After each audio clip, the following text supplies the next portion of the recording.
Hello everyone, welcome to our channel. आज markets में अभी काफी स्ट्रेंथ दिखाई दी और एक काफी अपवर्ड मूव है मार्केट्स में दिखाई दी। गैप अप कुछ हद तक न्यूट्रल दिखाई दे रहा था, जो मार्केट प्री ओपनिंग थी वो कुछ हद तक न्यूट्रल दिखाई दे रही थी।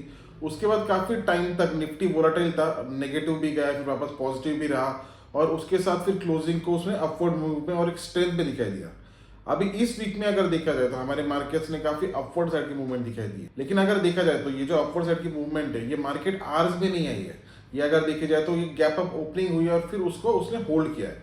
जिस तरीके से कल भी अगर देखा जाए तो एक गैप अप ओपनिंग हुई और गैप अप ओपनिंग को फिर उसने होल्ड किया है। लेकिन फिर होता क्या है कि इस गैप अप ओपनिंग को देखने के बाद जो रिटेल लोग जो होते हैं वो भी सोचते हैं कि इतने बड़े बड़े अगर गैप अप्स आ रहे हैं तो हम क्यों इससे बाहर रहे, और फिर वो एंटर करते, और जब वो ऐसे कुछ एंटर करते तभी कुछ नेगेटिव न्यूज आ जाती है और उसमें फिर बड़ा लॉस हो जाता है। अभी ये बड़ा प्रॉफिट या बड़े लॉस इसमें नहीं गिरना चाहिए, क्योंकि अभी अगर देखा जाए तो काफी न्यूज ओरिएंटेड मार्केट हुआ है। आज भी अगर देखा जाए तो निफ्टी में इतनी स्ट्रेंथ नहीं दिखाई दे रही थी और ये दिखाई दे रहा था कि निफ्टी जो है वो बैंक निफ्टी को डाउनवर्ड साइड पर ड्रैग कर रही है। लेकिन उसके साथ हुआ क्या, एक इमीडिएटली एक रिस्पॉन्स आया, चाइना की ओर से एक न्यूज आई जिन्होंने उन्होंने ये कहा है कि वो यूएस के साथ में टॉक्स करने के लिए रेडी है। और जैसे ये न्यूज आई वैसे डाउ जोन्स अगर देखा जाए तो डाउ जोन्स 350 पॉइंट्स नीचे था, कैक नीचे था, डैक्स नीचे था, एफटीएससी नीचे था, और इमीडिएटली ये न्यूज आने के बाद में शार्प रिकवरी हमें वहां पर भी दिखाई दी और इंडियन मार्केट्स पर भी दिखाई दी। अभी ऐसी मूव अगर देखी जाए, मतलब ये जो न्यूज है ये स्टॉक मार्केट के लिए तो अच्छी है लेकिन ये गोल्ड के लिए काफी बुरी है, क्योंकि बेसिकली गोल्ड कब बढ़ता है, गोल्ड तब बढ़ता है जब कि मार्केट में, मतलब जब वर्ल्ड मार्केट में केओस हो या फिर अनप्रिडिक्टेबिलिटी हो या फिर बुरे क्राइसिस होने का डर हो या फिर कुछ वॉर लाइक सिचुएशन हो या फिर रिसेशन का डर जब होता है तब गोल्ड गोल्ड बढ़ता है। लेकिन ये न्यूज के बाद भी गोल्ड क्यों बढ़ा, तो बेसिकली उसके रीजन यही था कि ऐसे न्यूज के ऊपर काफी ज्यादा हम उसमें विश्वास नहीं कर सकते कि आगे जाके क्या होगा। ये इससे डेफिनेटली एक टेम्पररी मूव तो डेफिनेटली आएगी, लेकिन इमीडिएटली ये नहीं कर सकते कि लॉन्ग टर्म का प्लान डिसाइड करोगे इसमें, क्योंकि ऐसे न्यूज आते रहेंगे और वापस एक कौन सी न्यूज चाइना की ओर से आएगी, वापस यूएस की ओर से क्या न्यूज आएगी, क्या ये टॉक्स में वापस यूएस बोलेगी कि हाँ हम साथ में बैठने को तैयार है, और अगर साथ में अगर वापस बैठते तो क्या वो एक साथ में कुछ प्लान ले सकते या फिर कुछ एक डील पर आ सकते, वो भी काफी इंपॉर्टेंट रहेगा। अगर वापस उनके जिस तरीके से झगड़े चल रहे अगर वापस कैरी होते हैं तो वापस उसमें प्रॉब्लम्स आ सकते हैं। तो ये काफी कुछ चीजें हैं इसमें, तो इमीडिएटली इसकी कुछ भी सोल्यूशन पे नहीं जाना चाहिए, क्योंकि लोग जब रिटेल लोग ऐसे पॉजिटिव होना शुरू हो जाते हैं तभी मार्केट दिक्कतें देता है। तो जिस तरीके से मुझे नहीं लगता कि कैरी फॉरवर्ड में अभी आपने ट्रेड लेना चाहिए, क्योंकि कैरी फॉरवर्ड में काफी बड़ा रिस्की ट्रेड हो जाएगा।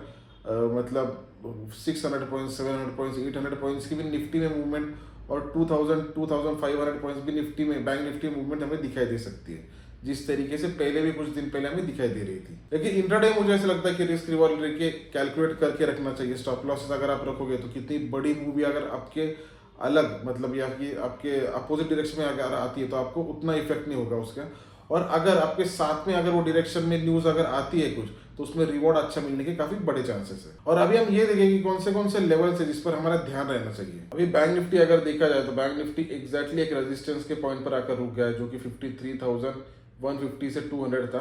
अभी बैंक निफ्टी के लिए अगर देखा जाए तो उसमें कुछ हद तक ये जो लेवल है या फिर ये जो जोन है कुछ हद तक रेजिस्टेंस का जोन है, तो अगर उसको स्ट्रांगली बुलिश अगर होना है तो उसको 53,900 इसको ब्रेक करना काफी इंपॉर्टेंट है। अगर 53,900 या फिर 800 अगर ये ब्रेक अगर हो जाता है तो फिर उसमें काफी बड़ा इसमें राइज हमें दिखाई दे सकती है, और कुछ आने वाले दिनों में बैंक निफ्टी में हमें बुलिश रैली भी हम एक्सपेक्ट कर सकते हैं। लेकिन अभी इमीडिएटली अगर देखा जाए तो बैंक निफ्टी में कुछ हद तक इमीडिएट कुछ रिएक्शन देना मुझे लगता कि सही रहेगा, कि जब एक रेजिस्टेंस का पॉइंट जब होता है तब कुछ दिक्कत नहीं होती, लेकिन जब मल्टीपल रेजिस्टेंस के पॉइंट होते हैं तो बैंक निफ्टी को भी उसको ब्रेक करने के लिए एक तो काफी डाउनवर्ड साइड पे काफी पॉजिटिव प्रेशर चाहिए। अगर काफी स्ट्रेंथ अगर दिखाई दी तो ही वो सारे रेजिस्टेंस को ब्रेक कर सकता है और अपवर्ड साइड पर होल्ड करेगा।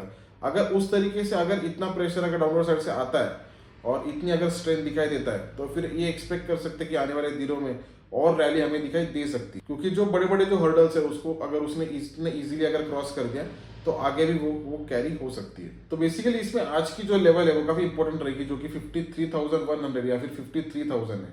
मुझे ऐसा लगता है 53,000 के नीचे अगर बैंक निफ्टी अगर निकलती है तो 52,700 टू लेके तो 52,750 तक 800 तक बैंक निफ्टी जा सकती है। मतलब बहुत ज़्यादा उसमें मूवमेंट है 200 पॉइंट्स का, क्योंकि उसमें वापस एक सपोर्ट का जोन लेवल उसमें आएगी। लेकिन अगर 52,700 अगर ब्रेक होता है तो उसमें फिर वापस हम एक्सपेक्ट कर सकते हैं कि वो 52,500 या फिर 52,400 तक जा सकती है, जो कि मतलब 200 पॉइंट्स की ही उसमें मूवमेंट है। और अपवर्ड साइड पर जो रेजिस्टेंस है वो अभी 53,300 पर एक रेजिस्टेंस दिखाई दे रहा है, उसके साथ 53,500 पर भी रेजिस्टेंस दिखाई दे रहा है, और उसके बाद 53,800 से 53,850 तक यहाँ पर भी इसमें एक रेजिस्टेंस का जोन दिखाई दे रहा है, क्योंकि काफी ओपन पोजीशंस भी वहाँ पे दिखाई दे रही है। और ऐसे केसेस में फिर शॉर्ट कवरिंग के भी काफी चांसेस ओपन हो जाते हैं, तो उस पर हमारा ध्यान रहना चाहिए किस तरीके से लेवल्स काम करेंगे। अभी इसमें मुझे लगता है आज का जो क्लोज था काफी इंपॉर्टेंट रोल प्ले करेगा। ये अगर डाउनवर्ड साइड पर अगर ब्रेक होता है तो मुझे ऐसा लगता है कि और कुछ हद तक इसका स्टॉप लॉस लगा के रख सकते हो, जो कि 53,000 रहेगा। 53,100 से 53,200 ये आपका स्टॉप लॉस बन जाएगा, और जो टारगेट रहेगा वो 52,000 पहला बन जाएगा, और सेकंड जो बनेगा वो 52,800 ये बन जाएगा। मतलब ऑलमोस्ट 200-400 पॉइंट्स की मूवमेंट यहाँ पे हम एक्सपेक्ट कर सकते हैं। और अपवर्ड साइड पर भी अगर देखा जाए और इसके ऊपर अगर रहता है तो 53,200 के स्टॉप लॉस के साथ में आप इसका जो टारगेट रखेगा 53,500, 53,600 इसको टारगेट रख सकते हो। इसमें बड़ी मूव मुझे ऐसे लगता है कि ये जो लेवल्स है, एक जो डाउनवर्ड साइड पर जो 52,500 है और अपवर्ड साइड पर 53,800, ये जो लेवल है, ये लेवल अगर ब्रेक होती है अपवर्ड या डाउनवर्ड साइड पर तो एक बड़ी मूव एक्सपेक्ट कर सकते हैं। इसमें और एक चांसेस है बड़ी मूव की एक्सपेक्ट करने में, अगर कुछ न्यूज़ अगर आती है तो न्यूज़ के ऊपर भी काफ़ी इंपैक्टिव रहेगा, तो उस पर आपका ध्यान हमेशा रहना चाहिए। अभी निफ्टी अगर देखा जाए तो निफ्टी एक काफ़ी इंपॉर्टेंट लेवल पर खड़ी है, और ये काफ़ी इंपॉर्टेंट लेवल की तरह से काम भी कर सकती है। अभी बेसिकली अगर देखा जाए तो निफ्टी इस लेवल के ऊपर अगर ओपन होती है और अगर तो आप इसमें एक बाय ट्रेड ले सकते हो। उसका स्टॉप लॉस जो रहेगा वो आज की लेवल रहेगी, जो कि 23,450 है। 23,450 इसके ऊपर निकलना और अगर सस्टेन होना ये निफ्टी के लिए काफी इंपॉर्टेंट रहेगा। अगर इसके ऊपर अगर सस्टेन होती है तो फिर निफ्टी मुझे लगता है कि जो टारगेट जो बन जाएगा फर्स्ट वो 621 बनेगा। शायद 621 से कुछ हद तक रेजिस्टेंस भी आए, लेकिन अगर ये 621 से मुझे लगता है कि 621 अगर नेगेटिव न्यूज नहीं अगर आती है तो फिर वापस डाउनवर्ड साइड पर 23,450 ये नहीं ब्रेक होना चाहिए। तो इसी वजह से 23,621 पर एक बार बुक किया जाएगा, फिर वो एक बार का टारगेट हो जाएगा। ये लेवल अगर ब्रेक होती है 23,621 तो फिर जो नेक्स्ट लेवल जो रहेगी वो 23,900 ये लेवल बनेगी। तो फर्स्ट टारगेट 23,621 बनेगा और सेकेंड जो टारगेट रहेगा वो 23,900 रहेगा।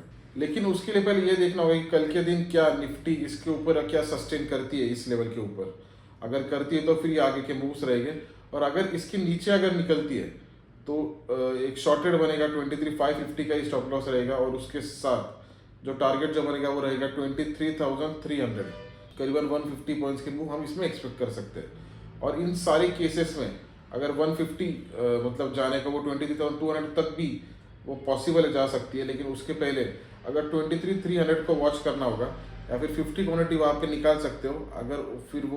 अगर उसको अगर ब्रेक करती है तो फिर 23,200 ये नेक्स्ट लेवल रहेगी। ये कुछ नज़दीक के लेवल रहेंगे जिसको वो रिस्पेक्ट कर सकती है, और इसमें अगर कुछ न्यूज़ अगर इम्पैक्ट रहेगा तो इन लेवल्स के हिसाब से काफ़ी कुछ चेंजेस बन जाएंगे, काफ़ी कुछ बड़े भी लेवल्स हमें दिखाई दे सकते हैं जो कि न्यूज़ ओरिएंटेड रहेंगे।